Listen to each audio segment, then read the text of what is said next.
محترم سامعین، السلام علیکم ورحمۃ اللہ وبرکاتہ۔ آج ہم سورہ بقرہ کی آیت نمبر 21 اور 22 کا ترجمہ اور تشریح پڑھیں گے۔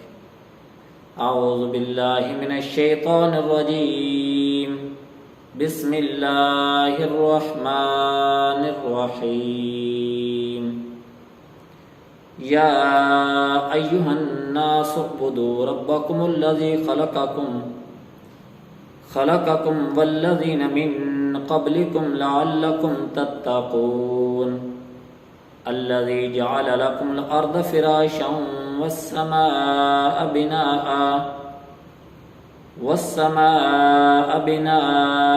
وأنزل من السماء ماء فأخرج به من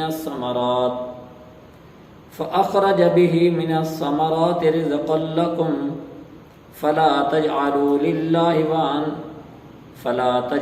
لله اندادا وانتم تعلمون۔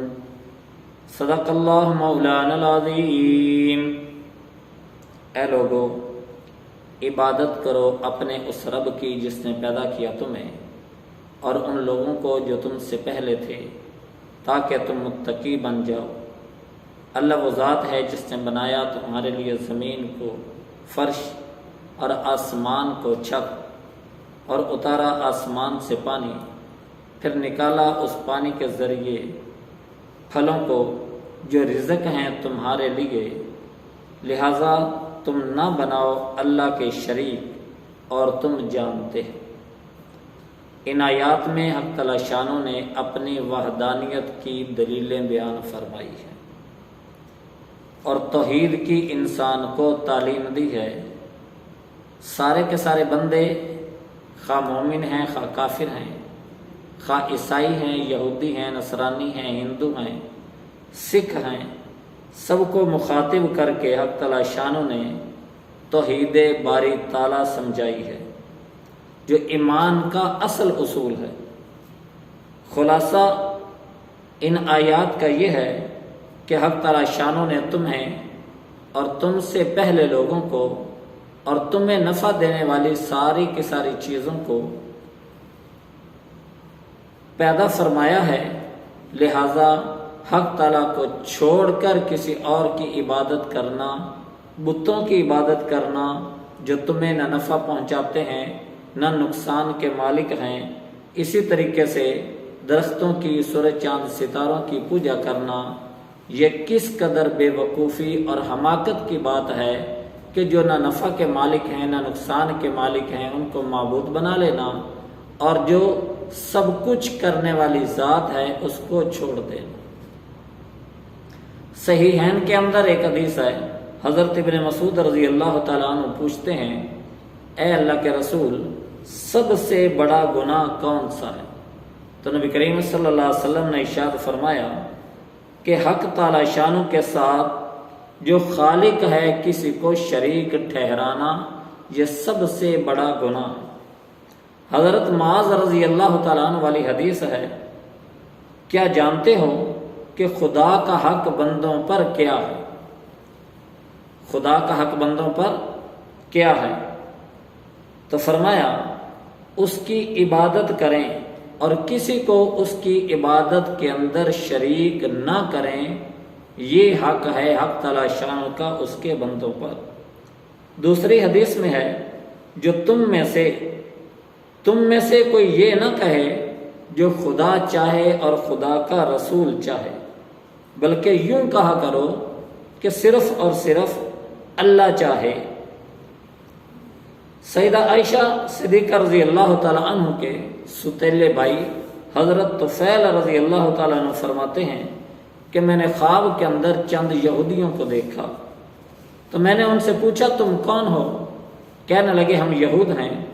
میں نے کہا افسوس تمہارے اوپر، بڑی خرابی ہے کہ تم حضرت عزیر علیہ السلام کو اللہ کا بیٹا کہتے ہو۔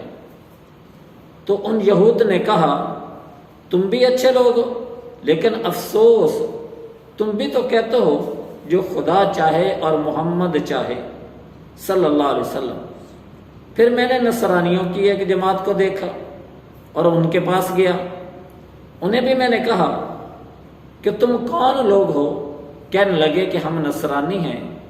پھر ان سے میں نے کہا افسوس تمہارے اوپر، تم عیسیٰ علیہ السلام کو خدا کا بیٹا کہتے ہیں۔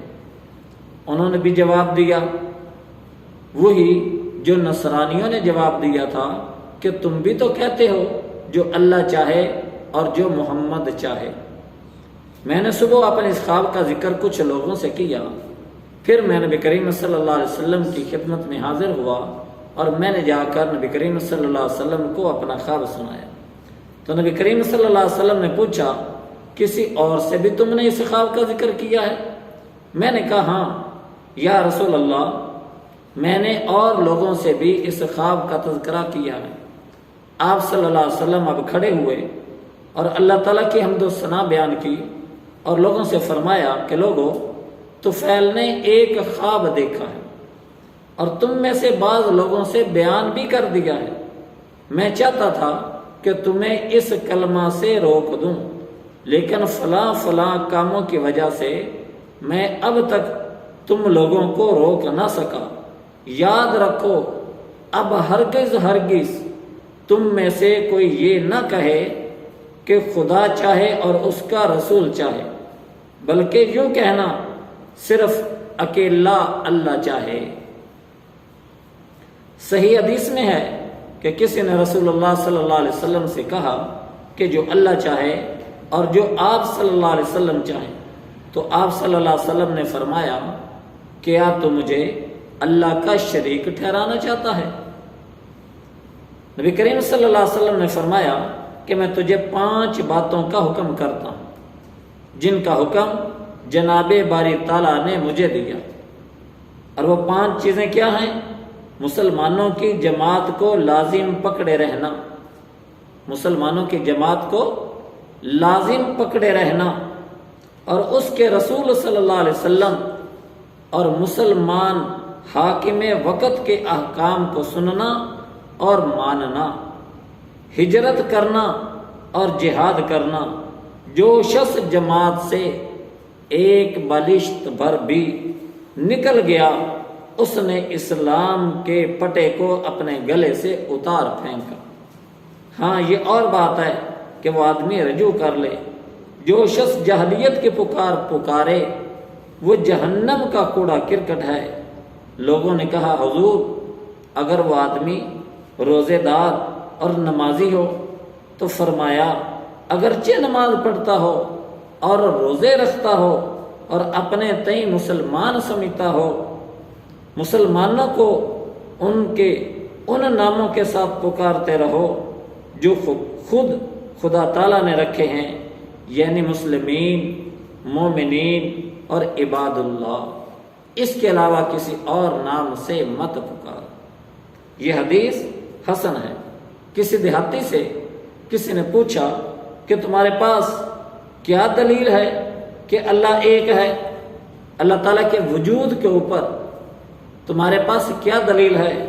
تو وہ کہنے لگا سبحان اللہ، ایک بکری اپنی مینگنی سے پہچانی جاتی ہے، اور ایک اونٹ کے بارے میں تم اس کی مینگنی سے معلوم کر لیتے ہو اور پاؤں کے نشانات کو دیکھ کر یہ معلوم کر لیتے ہو کہ یہاں سے کوئی آدمی گزر گیا۔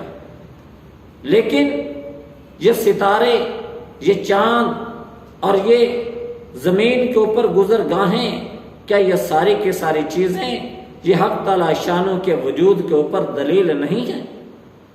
یعنی یہ دلیل ہیں۔